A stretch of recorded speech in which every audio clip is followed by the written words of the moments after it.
Ang eroplanong ginamit sa pagpapalipad kay President Digong sa Dahig nga ba ang magiging susi na maglalahad ng katotohanan tungkol sa mga ilegalidad sa pag-aresto sa ating dating Pangulo at pagdadala sa kanya sa Netherlands? Talakayin natin yan ngayong umaga. Noong pong March 27, naglabas po tayo ng video at sinabi ko po doon na mayroon akong inaasahang tanong mula kay Senator Amy Marcos na hindi niya naitanong. Ito ay tungkol doon sa eroplano. At nitong nakaraang hearing ng senadora ay hindi nga po dumalo ang mga other executive officials, yung mga dating nagsi-attend, sila General Torre, Remulla, Secretary Remulla, yung dalawang Remulla, at iba pang mga kawani, cabinet secretaries ng gobyerno, hindi umattend, citing executive privilege. Hindi po ako nalungkot nang hindi sila umattend.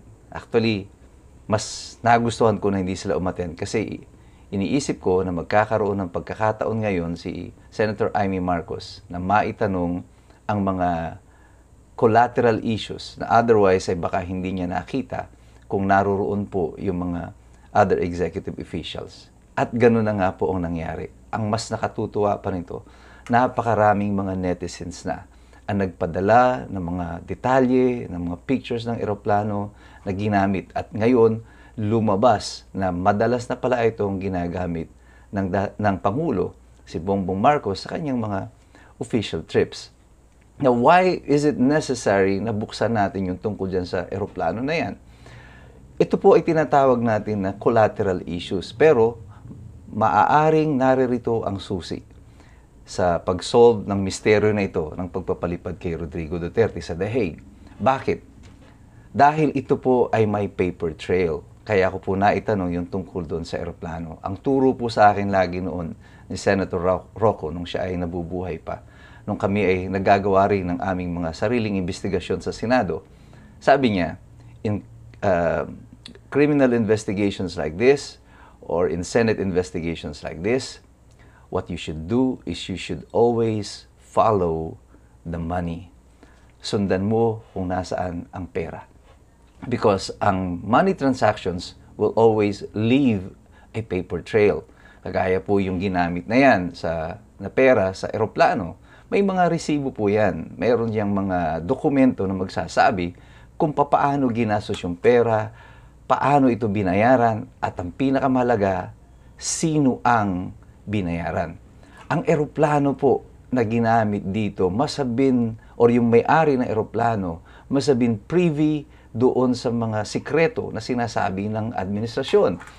Mula din mismo kay Secretary Remulla, sinabi niya na pati ang media, they kept them out of the loop tungkol dito. Wala silang sinabihan. 4 lamang sila. The core group daw na binanggit niya na nagplano nito, nag-establish ng kung ano ang mga detalye, kung paano i-execute ito. At si General Torre, sa kanyang bibig, sinabi din niya, ang sinabi lang niya dito sa kanyang mga boss ay, just give me an airplane.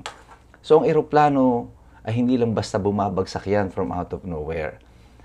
At dapat, kung sekreto ito, ay dapat yung kanilang kukuhanin na eroplano o kakausapin na may-ari ng eroplano is someone that they share confidence with. Na alam nilang hindi sila i-squill. At dito mabubuksan ang mas maraming katanungan. Ano ang kaugnayan ng ating Pangulo sa may-ari ng eroplano? Lumalabas na itong may-ari ng eroplano nito ay nag-apply lamang ng permit to operate sometime in 2021, pero naging dormant at naging active lamang noong 2022.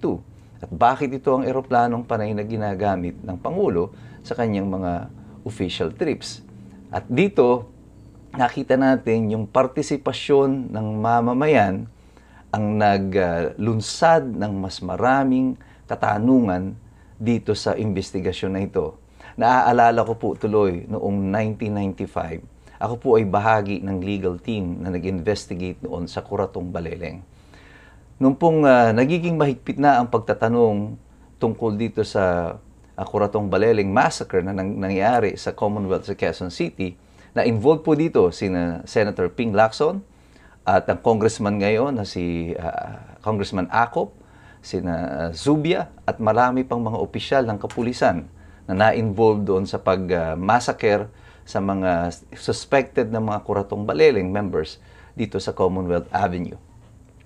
At nung in-invoke na po nila Senator Ping Lacson, nila Congressman Acop, na ngayon ni Congressman Acop, dating General Acop, o Colonel pa lang yata si Acop nung panahon na yon, ay hindi na po sila napilit ng Senado na magsalita dahil in-invoke na nila ang kanilang right against self-incrimination.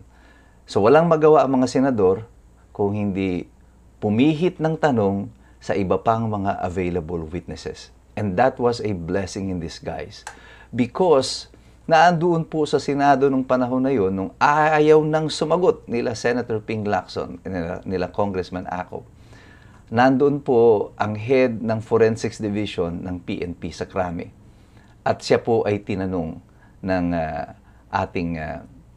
aking boss noon na si Senator Rocco tungkol po doon sa forensic findings nila. At dito inihayag ng forensic experts ng PNP na yung mga binaril na miyembro ng Kuratong Baleleng ay merong tattooing.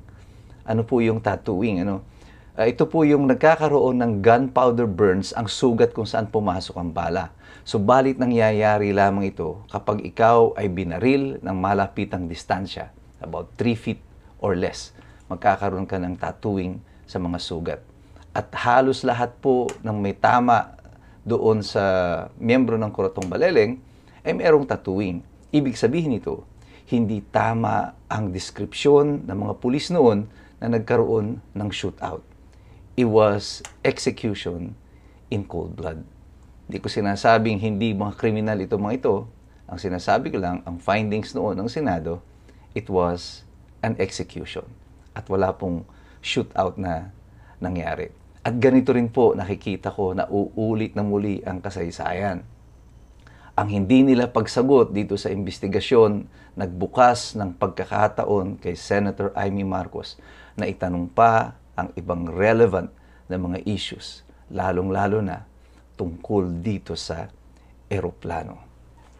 Ito, sa tingin ko, ang magiging susi na maglalahad pa ng mas maraming kasagutan sa mga kasinungalingang inilalatag sa sambayan ng Pilipino. Kaya lagi kong sinasabi sa inyo, mahirap makialam ang walang alam. Subalit ngayon, natutuwa ako na ang mamamayan namumulat na meron na tayong alam. Mabuhay po kayong lahat.